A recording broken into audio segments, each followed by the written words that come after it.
Imagine having a silent partner working inside you 24 hours a day, 7 days a week. Never resting, never doubting, never giving up, and its only job is to bring into your life whatever you believe most deeply. That partner exists. It's your subconscious mind. And today we're going to learn exactly how to work with it. Most people go through life searching for happiness, wealth, and health in the outside world. In jobs, relationships, possessions, and circumstances. But Dr. Murphy opens this book with a radical and liberating truth. Everything you have ever wanted already exists as a potential within your own mind. The subconscious mind is not a mystery or a metaphor. It is a real, functioning layer of your mental life that operates beneath your everyday awareness. It controls your breathing, regulates your heartbeat, heals your wounds, and governs the habits and beliefs that shape every decision you make. It is, in the most literal sense, running your life whether you are aware of it or not. The conscious mind is what you use to read these words right now. It is logical, analytical, and voluntary. But beneath it lies something far more powerful. The subconscious, which is emotional, habitual, and automatic. It does not judge what you send into it. It does not question whether your beliefs are true or false. It simply accepts your dominant thoughts and feelings as instructions, and then moves heaven and earth to make your outer world match your inner world. This is why two people with identical talent, education, and opportunity can end up with completely different lives. One has programmed their subconscious with confidence, abundance, and expectation of success. The other has unconsciously filled theirs with fear, doubt, and a deep sense of unworthiness. The subconscious delivers to each person exactly what it has been conditioned to expect. The treasure house is within you. The question is, what are you storing there? To use the subconscious effectively, you must first understand the relationship between your two minds, because they are not equal partners. They have very different roles, and confusing those roles is the source of most human suffering. The subconscious mind is the crew. It never questions the captain's orders. It doesn't evaluate whether the destination is wise or foolish. It simply executes with total commitment. Whatever instructions it receives repeatedly, through thought, emotion, and belief, it treats as reality and begins to organize your entire inner world around them.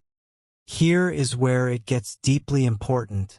The subconscious cannot tell the difference between a real experience and a vividly imagined one.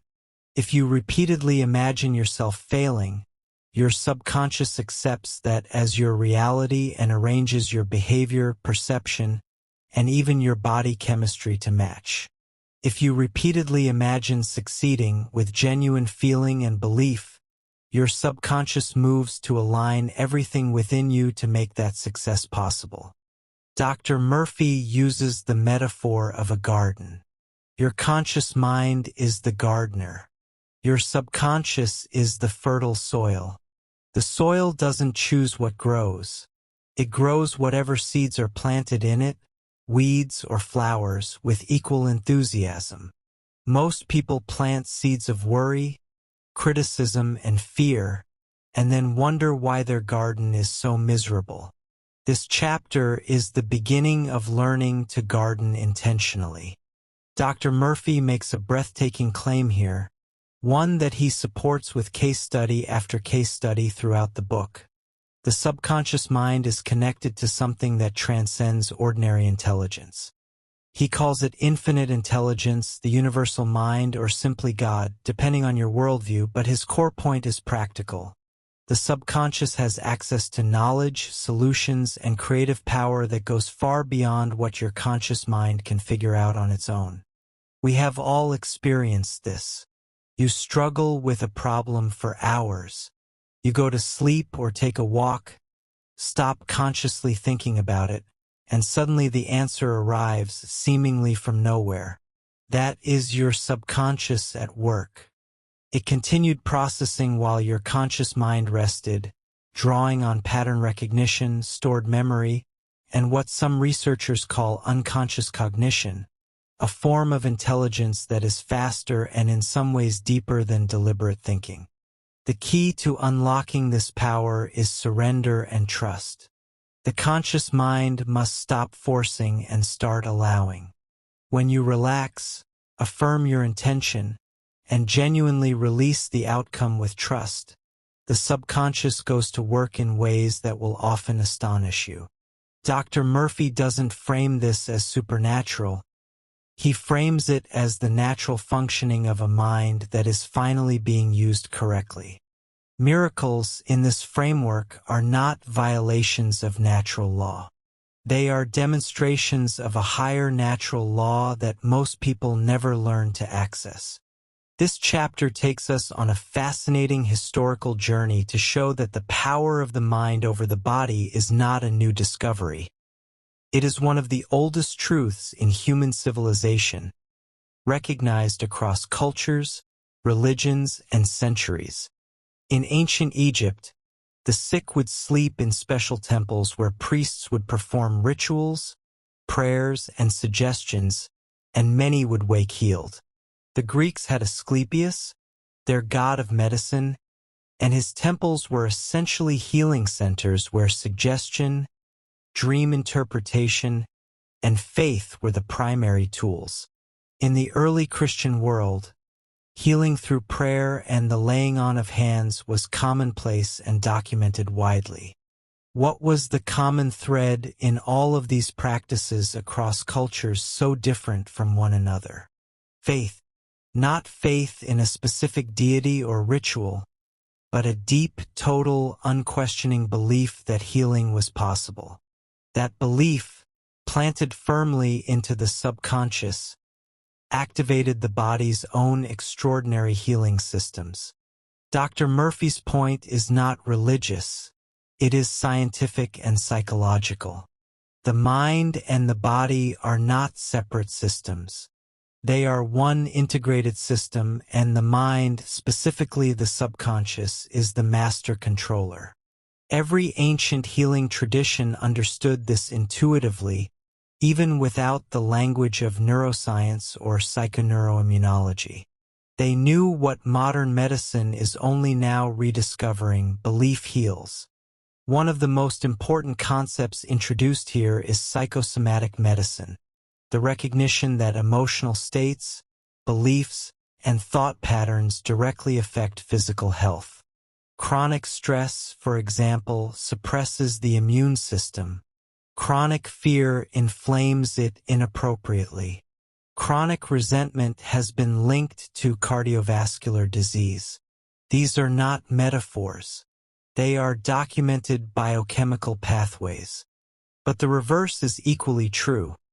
Sustained states of peace, faith, gratitude, and love literally change your body chemistry in measurable ways. They stimulate healing hormones, reduce inflammatory markers, and activate immune responses. The subconscious, which governs all of this, responds to the dominant emotional climate you maintain. Dr. Murphy's cases in this chapter demonstrate that healing through the mind is not reserved for saints or special people. It is available to anyone willing to consistently change what they feed their subconscious, and to genuinely feel the change as real before any physical evidence appears. This is one of the most actionable chapters in the book. Dr. Murphy moves from theory to practice, offering several specific, repeatable techniques for programming the subconscious toward health, healing, and any desired outcome. The visualization method. Create a clear, vivid mental picture of yourself in the state you desire: healthy, successful, peaceful, prosperous. See it in full color. Feel it in your body. Engage all your senses. The more emotionally real the image, the more deeply it penetrates the subconscious. Do this daily, especially during relaxed states. The gratitude method. Rather than praying or affirming from a place of lack, I want to be healed. Move into a state of genuine thankfulness as if the healing has already occurred. Say, "Thank you for my perfect health. Thank you for my healing." The emotion of gratitude is extraordinarily powerful. It signals to the subconscious that the desired reality already exists, removing the resistance that comes from yearning. The sleep technique. The moment just before sleep, the hypnagogic state, is arguably the most powerful time to program your subconscious. Your conscious mind's critical gatekeeper is drowsy and relaxed, allowing suggestions to pass directly into the subconscious without resistance. Whisper or silently repeat your affirmations slowly, gently, and with feeling as you drift off. I am healthy. I am whole. I am healed. Let sleep carry it in. The affirmation method. Repeated, emotionally charged statements spoken or thought consistently throughout the day. The key is emotion and repetition. Dry, mechanical repetition without feeling has little effect. The subconscious responds to the feeling behind the words, not merely the words themselves. Consider what the subconscious does automatically without any instruction from you. It heals cuts and broken bones. It fights infection. It regulates thousands of biochemical processes simultaneously. It maintains the extraordinary complexity of a living human body every second of every day. This is not the work of an indifferent mechanism. This is the work of an intelligence that is deeply committed to your survival and flourishing. The problem, Dr. Murphy argues, is not the subconscious itself. It is the negative programming we overlay on top of its natural lifeward tendency. Years of conditioning, critical parents, traumatic experiences, cultural messaging, habitual self-doubt, install negative beliefs that work against the subconscious's natural drive toward health and success. The good news, those programs can be changed. The subconscious that has been working against you because of old programming can be redirected to work powerfully for you. Its bias toward life means that once you give it constructive, positive, and consistent instructions, it will pursue your good with the same tireless energy it once devoted to your limitations. Sincère désir plus genuine belief plus émotionnelle expectation égale manifestation. Each element is essential. Desire without belief produces frustration. Belief without expectation produces passivity. All three together create what Dr. Murphy calls a mental equivalent. An inner reality so vivid and emotionally real that the subconscious accepts it as fact and begins to organize your thoughts, instincts, and actions to match it. He is very clear about what does not work, wishful thinking, casually hoping something will happen, while simultaneously doubting it, sends contradictory signals to the subconscious. The subconscious cannot act on contradictions. It acts on the dominant, most emotionally charged belief. If your hope is weaker than your doubt, the doubt wins every time. The shift he calls for is from wanting to knowing. Not arrogant certainty, but a calm, settled inner conviction, the kind a farmer has when planting seeds. The farmer doesn't stand over the field shouting, "Grow, grow, grow," in desperate hope. He plants, waters, trusts the process, and goes about his business, knowing the harvest is coming. That is the attitude Dr. Murphy is pointing toward. Relaxed, confident, grateful expectation. perhaps the most popular chapter in the book. Dr. Murphy confronts one of the most deeply buried subconscious programs that holds people back from financial success. The belief that poverty is virtuous and wealth is morally suspect. Many people grow up absorbing messages like, money is the root of all evil, rich people are greedy, or, we're just not the kind of people who have money. These beliefs, repeated enough times in childhood, become subconscious convictions, and the subconscious dutifully arranges a life that matches them. Opportunities are overlooked. Risks are avoided. Earning potential is unconsciously capped. Dr. Murphy's prescription is a complete mental reorientation. Begin by examining your actual beliefs about money, not your stated beliefs but your emotional reactions. When you see someone extremely wealthy, what do you feel? Admiration and inspiration, or resentment and suspicion? Your emotional reaction reveals your subconscious programming. Then begin deliberately replacing scarcity beliefs with abundance beliefs. Not just repeating affirmations mechanically, but genuinely reconditioning your emotional response to wealth. See yourself as someone who naturally creates and attracts prosperity. Affirm, I am a channel for the infinite abundance of the universe. Money flows to me freely and easily. I use it for good. Feel these statements as true, and your subconscious will begin looking for and finding the paths that make them real. One of the greatest hidden barriers to wealth is not lack of opportunity. It is a deep subconscious belief that we don't deserve it. Dr. Murphy argues boldly, wanting wealth is not selfish. It is natural, healthy, and spiritually valid. Money is simply a symbol, a representation of value exchanged in the world.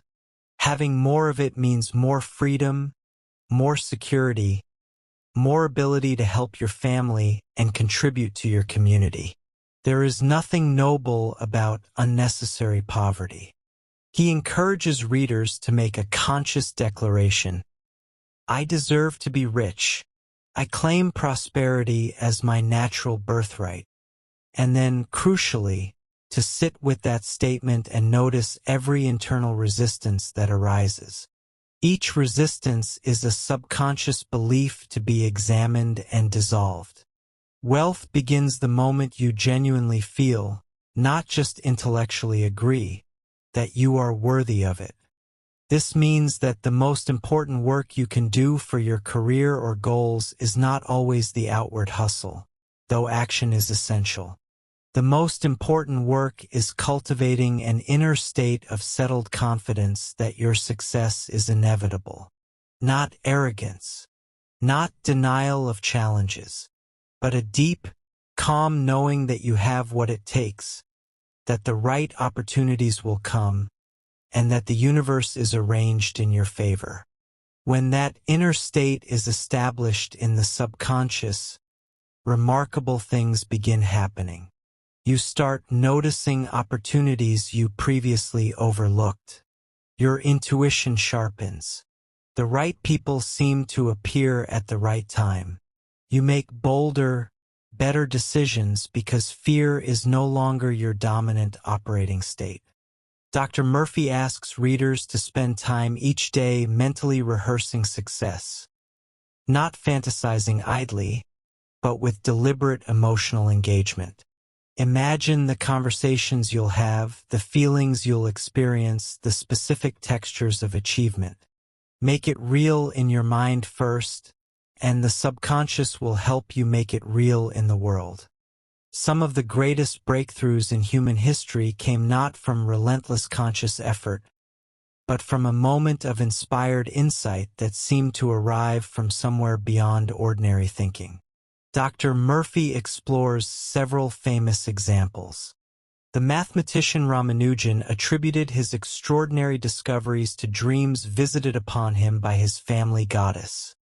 His subconscious, working in the symbolic language of his culture, delivered mathematical formulas of stunning complexity. The method Dr. Murphy recommends: before sleep, clearly and calmly state your problem to your subconscious, as if giving instructions to a brilliant colleague. Then let go completely. Trust. Sleep. The subconscious will work on it, and the answer will often arrive upon waking, in the shower, or during a quiet moment. Sleep is not a passive state. It is an intensely active period of subconscious processing, memory consolidation, emotional regulation, and creative integration. Dr. Murphy devotes this chapter to the art of using sleep deliberately as a programming tool. The critical period is the 30 minutes before sleep. In this window, the conscious mind's filtering function weakens progressively as you relax. This makes the subconscious unusually receptive, like a radio antenna that has suddenly been freed from interference. What you feed your mind in this window gets processed with extraordinary intensity during the night. The prescription is a deliberate pre-sleep ritual. Review 3 to 5 things you are genuinely grateful for. Affirm your goals quietly and with feeling. Visualize one clear image of your desired life. Then surrender to sleep with a feeling of trust and peace. This is not wishful thinking. It is deliberate subconscious programming at the time of maximum receptivity.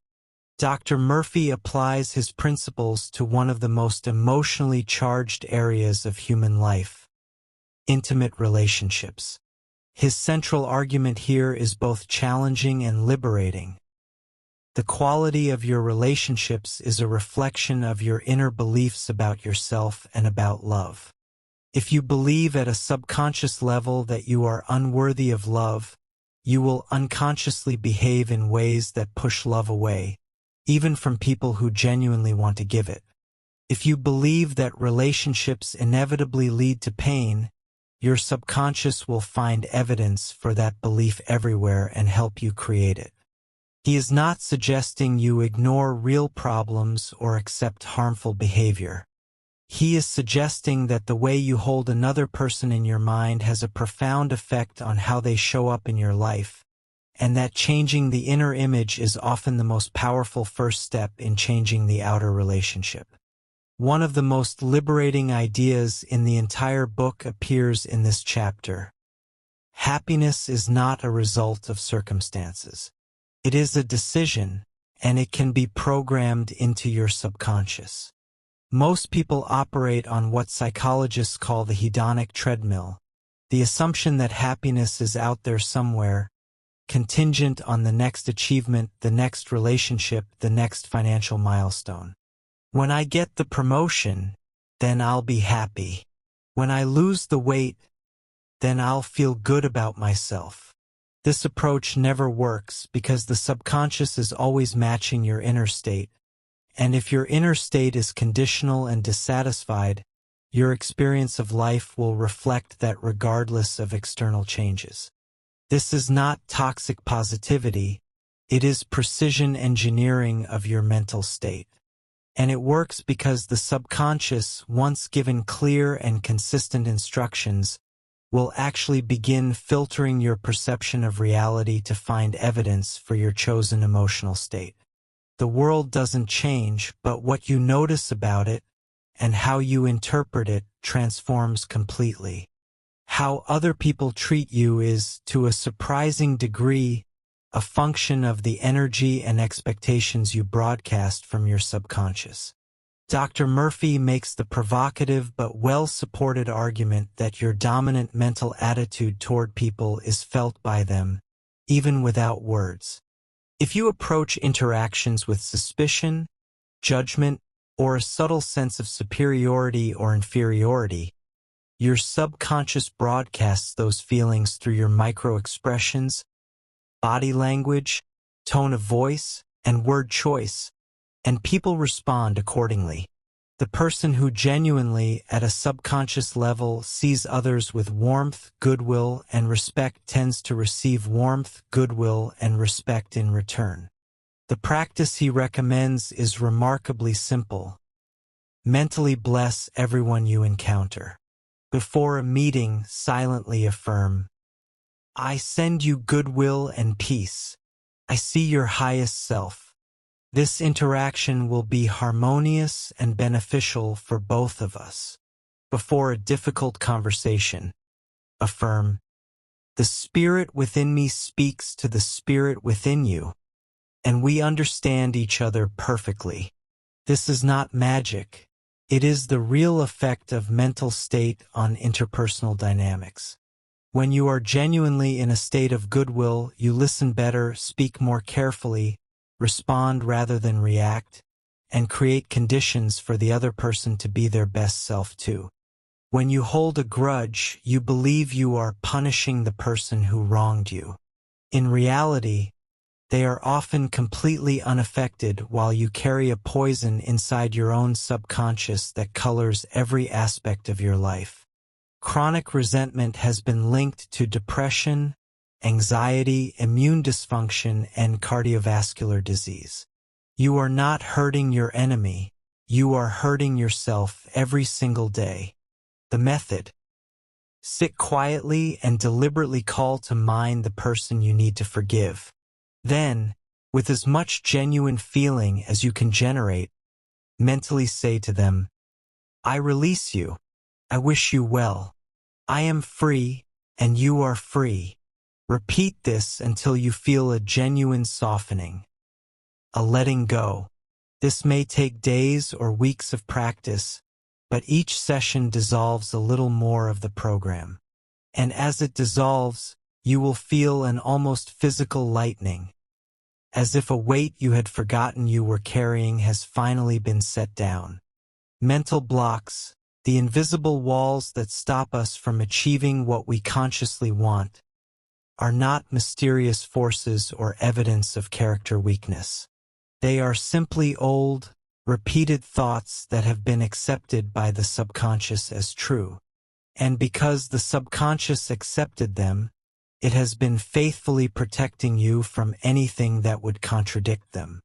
The person who says, I'm not good with money, and repeatedly experiences financial chaos is not unlucky. Their subconscious is simply delivering the reality it has been programmed to produce. The person who says, I always choke under pressure, is giving their subconscious instructions it will dutifully execute. The process of removing these blocks has 2 steps. First, identify the specific belief. This requires honesty. Listening to your own self-talk, noticing the stories you tell yourself and others about who you are and what's possible for you. I'm not smart enough.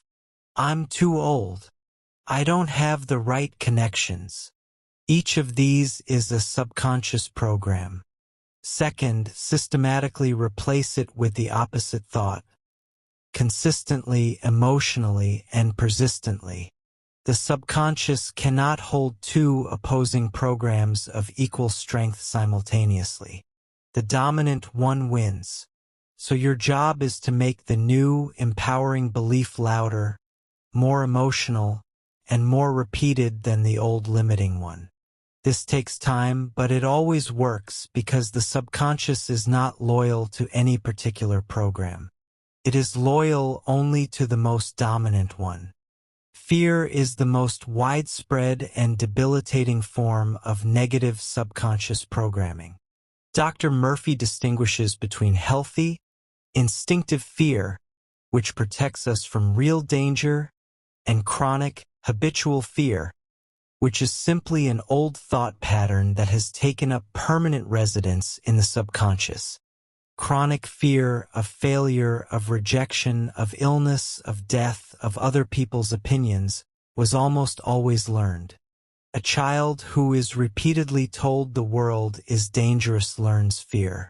A person who fails publicly and is mocked learns fear. These experiences create deep grooves in the subconscious, and the subconscious thereafter interprets new situations through the lens of those old fears, even when the new situation presents no real danger at all. The prescription is a process of deliberate reconditioning. Begin by naming your fear precisely. Vague fear is more powerful than named fear. Naming it brings it into the light of the conscious mind where it can be examined and challenged. Then replace it with a specific, opposing affirmation, spoken with as much genuine conviction as you can generate.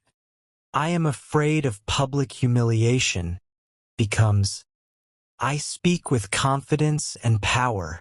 My words are received with respect and warmth. I am calm, centered, and effective in front of others. Repeat this daily, especially before sleep and before the situations that trigger the fear. Over time, the new program overwrites the old one. The fear does not disappear instantly, but each repetition weakens its hold, and courage begins to grow in the space the fear once occupied. Dr. Murphy closes the book with a vision of what a fully realized human life can look like when the subconscious is properly cultivated over a lifetime. His central claim, much of what we attribute to inevitable aging is actually the result of subconscious programming about aging. People who believe that growing older inevitably means decline, irrelevance, and limitation tend to experience exactly that. Their subconscious takes the belief as instruction and organizes their biology, behavior, and perception accordingly. But the research and Dr. Murphy's many case studies shows a radically different possibility. People who maintain a subconscious program of vitality, curiosity, purpose, and contribution tend to remain astonishingly vital well into their later decades. They wake up with enthusiasm. They pursue new ideas. They engage fully with life. Their bodies, following the mind's lead, sustain higher levels of energy and health than their age might suggest. The practice is simple. Refuse to program yourself with decline. Stop saying, "I'm getting old," as if it is a sentence. Stop withdrawing from life's possibilities. Instead, affirm daily, "I am full of energy and enthusiasm. My mind is sharp and creative. I grow wiser and more capable with each passing year. I have so much to give and so much to experience." Let your subconscious hear this every day and watch what it does with it. Every single chapter of this book points to the same truth. You are not at the mercy of circumstances, genetics, or luck. You are the programmer of the most sophisticated, most powerful system in the known universe, the human subconscious mind. Begin today. Plant new seeds. Water them with emotion and repetition. Trust the process. And prepare to harvest a life beyond what your old programming ever allowed you to imagine. The treasure house is within you, and now you have the key.